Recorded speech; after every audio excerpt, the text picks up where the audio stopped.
So we are on the first round of the running course, and today in the morning you practice the bicycle course.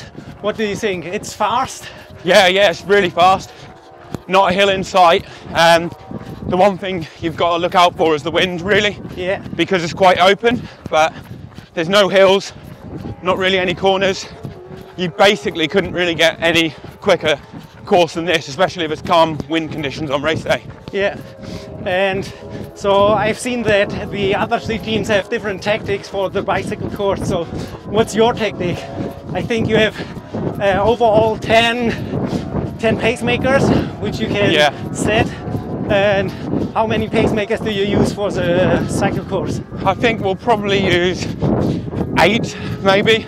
Yeah. Because then it gives you the option of having a sweeper in front of me, so someone that can let the rider in who's just done a turn off the front without me having to completely redline it. You know, it means that I can save more energy. Yeah. So 7 in front of you and 1 behind you, or are you the last one in the lane? I'll be the last, but we'll have one person in front of me which will rotate around, who smooths it out when the person off the front comes back into the pace line. Yeah. He's the one in charge of opening the gap. Exactly, to make it as smooth a power profile as you can get. Yeah, so yesterday I had the chance to road with your squad, and I also had the last position, so sometimes it was really difficult to get the good rhythm and not to search too high. How far did you ride with them? Around, I think it was 4 rounds. Yeah, were they going 54, 55? Yeah. But I saved the numbers, so it's a secret. Don't tell Kristian. So yesterday also at the media tent, they told if you go that fast on the bike, or you predict the time of around 3 hours 20. Yeah. Maka says, okay, you know, if you go that fast, you can't run. What do you think? I think we can run, you know. We've been practicing it. You've obviously seen what it feels like to do it. And it seems doable from looking at the numbers. You know, we haven't done it in practice. And a lot of it depends also on the lads, because the guys on the bike who are towing it around at 54, 55 k's an hour have to work extremely hard.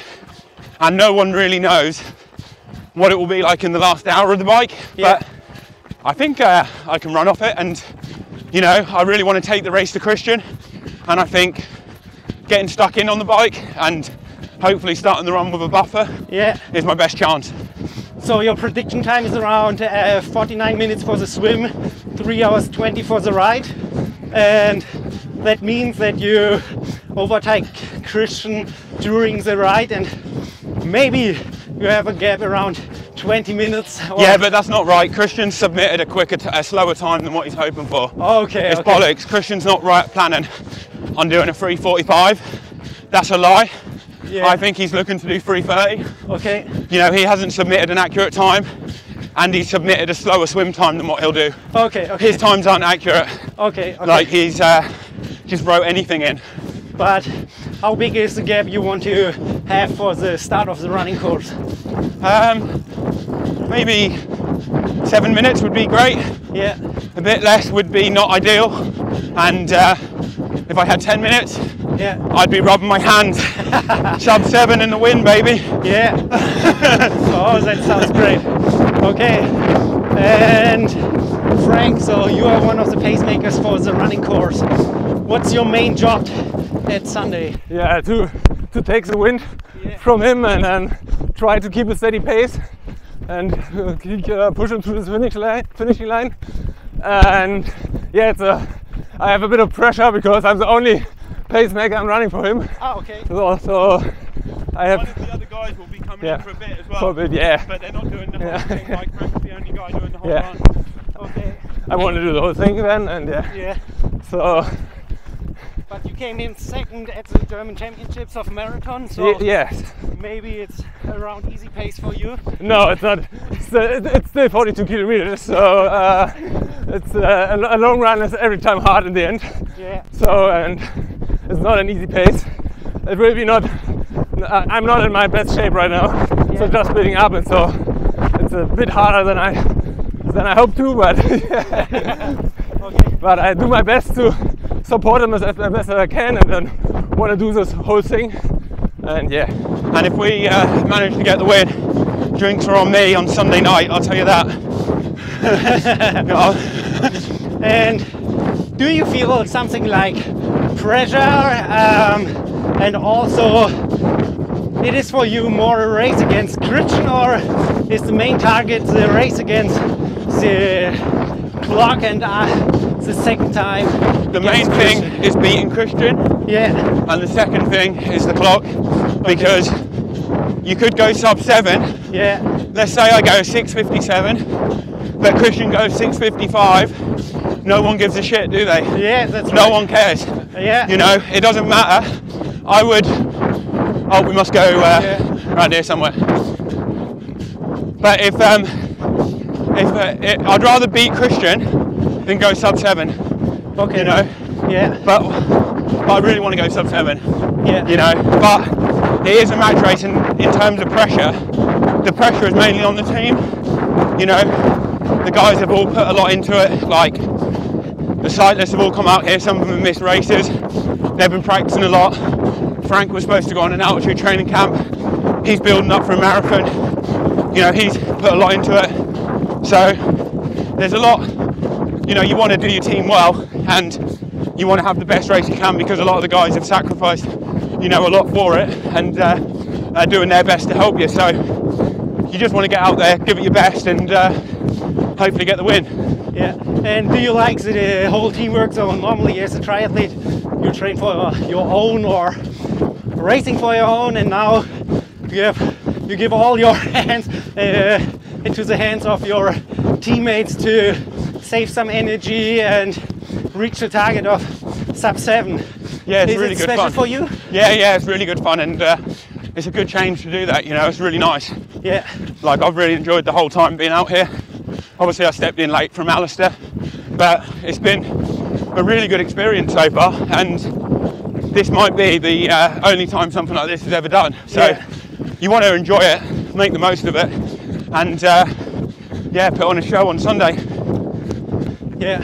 Do you like to took something of the training or of the team spirit into your training for the future?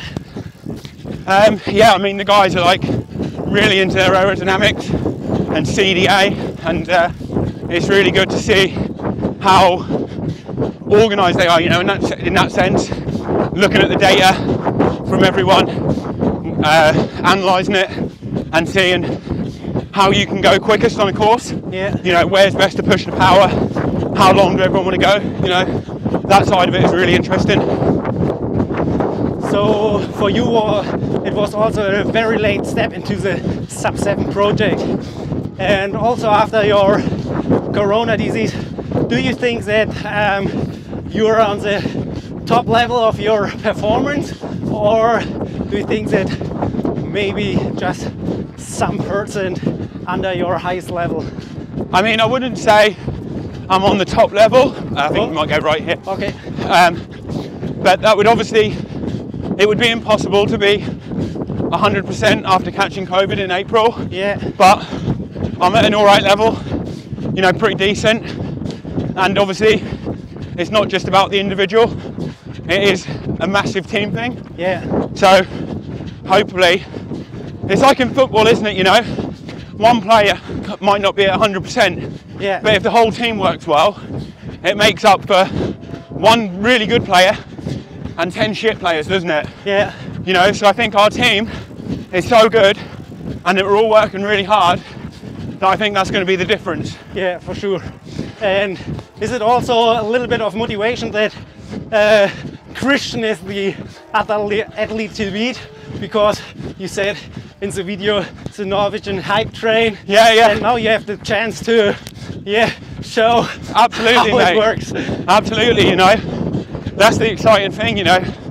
There's no doubt about it. Kristian is the informed triathlete in the world. Short course and long distance. It's like Rocky, mate. You know, I think of him as the Russian you know, fighter in Rocky 4. Yeah. What was his name? Ivan. Ivan Drago, yeah. I think of him as Ivan Drago. You know, he's throwing the punches, he's knocking everyone out, short course and long course. But then Apollo steps in, no one thinks he's going to do any good, and he takes him down. Okay. And it shows, mate, that everyone's beaten. Yeah. People don't think they're beatable until they get beaten. Yeah. You know, last 2020, everyone thought Vincent Louis was going to win the Olympics, hands down, didn't they? Yeah. He didn't do it. Everyone thought, you know, Jan Frodeno's unbeatable, but then others have come up, haven't they? You know. Yeah. Everyone's beatable, and you know, it doesn't matter what everyone says. It's all about what happens once the gun goes, you know. Yeah. Okay. So yesterday at the press conference, Kristian said he couldn't be more confident than at the moment because he won the Olympic title, also the World Championship, and is the main record holder. So, what is the position of you to replace Brownlee? He's gonna get himself a new arsehole ripped, mate, on the bike. Yeah. Like, he's gonna lose so much time on that bike. He's gonna need to have the run of his life. Yeah. Like, okay. So you put him under pressure to under pressure, mate. He's going to be under pressure and he's going to shit his pants on the run. Okay. I can tell you that. He's going to start off too hard. The Kenyans are going to take it out too quick, and he's going to be walking in the last 5k. So hopefully he hasn't his white uni, right? Yeah, he's going to be shitting his pants. So the brown uni is not that bad. Yeah. Okay. And I've seen that he's trying to get into our heads, mate, by saying that. But I think his team's scared. They keep saying to me, yeah, make sure your team doesn't go too quick on the bike. Yeah. Tell them not to go too fast. Remember, it's about you. So, boys are shitting themselves, you know, and they know they can't keep the pace. Yeah. And I've seen that, or also Kristian uses new kernigs and also a special or prototype of swimming suit. Yeah. So you stepped very late into the theme of the Sub7 project. Yeah, yeah. Do you have also something special extra for this race, or do you use your normal setup just with some pacemakers? My normal setup, mate, with the pacemakers, but luckily I'm on the fastest stuff out there, so yeah, I don't need to worry about making special stuff for this. But also, we've stepped in with a week before. They've had 18 months to come up with, you know, illegal wetsuits for normal triathlon, yeah, and all that, which we haven't had time, you know. Like, yeah. I got told on Friday, it's impossible to develop a product and get it made in 7 days. Yeah. So it's just hopefully having a great team, and also the guys have trained on their bikes. They're used to racing them bikes. You know, they're not changing to new equipment, yeah, which is almost in some ways better because they're racing on what they're familiar with. yeah, that's right. And also, so your nutrition strategy is the same like at your normal Ironman preparation, or is it a little bit easier? Nah, same, mate. Yeah. Yeah, same. So do what you know and what works, you know. Yeah, for sure. And Frank, so is it for you the first time that you're a pacemaker, or you're? Yeah, such a big event. It's quite new for me. Yeah. But yeah, I train with a lot of guys, and we train together, and you train with other people, and then you run together, and you know how to run together. Important is that I keep him steady, and so the rest is fine. So what's the race plan for the running course? To go hard at 3:25 or no? I just serve him, so what he says and how he's feeling after the bike. Yeah. We have to get diet in, yeah, and then we will see. And we have to get good fluid and everything. The course looks good, yeah, and so I hope that the heat isn't disturbing us too much, and then yeah, we just go. And if he feels good and he want to go faster, he just says it, and I go faster. So okay, yeah. So what's the first target pace you want to go off the bike? 6 minute miling, so about 3:44k pace. Yeah. And hopefully just keep it at that, really. That's my target. And at which point do you think that it's possible to go a little bit faster? Yesterday, Kristian says he wants to go to around 19k and then he can figure out if it's possible to go faster. Is this also the turning point for you? No, I'd probably see once you get to like 30k or something. Yeah. But that's quite a good pace for me. So it's probably unlikely I'd be able to go much quicker, you know. Yeah. It's very rare that someone negative splits a marathon in an Ironman, you know. I don't even know if that's ever been done. So I think the best way is to try and run at what you think you can hold. Yeah. And then just do your best and try and be on that pace for as long as you can. Yeah. And so a normal long distance course or triathlon course is not in a round course. Do you think it's mentally hard to go 27 rounds of cycle course just with 2 long corners and also the running course with no difference? Definitely mentally, it's definitely very challenging. Yeah. You know, I would definitely say that. And what kind of strategy do you use when it's come to a hard mental process during the race? Just in any Ironman you get hard mental bits, so it's just knowing that they're going to come and being prepared for it. Yeah. Okay, that sounds really good. So I cross my fingers for you for Sunday. I've seen your team on the bike and it's really going good and you're looking strong during our run. So I hope the best and we'll see the race from outside. Yeah, thanks mate.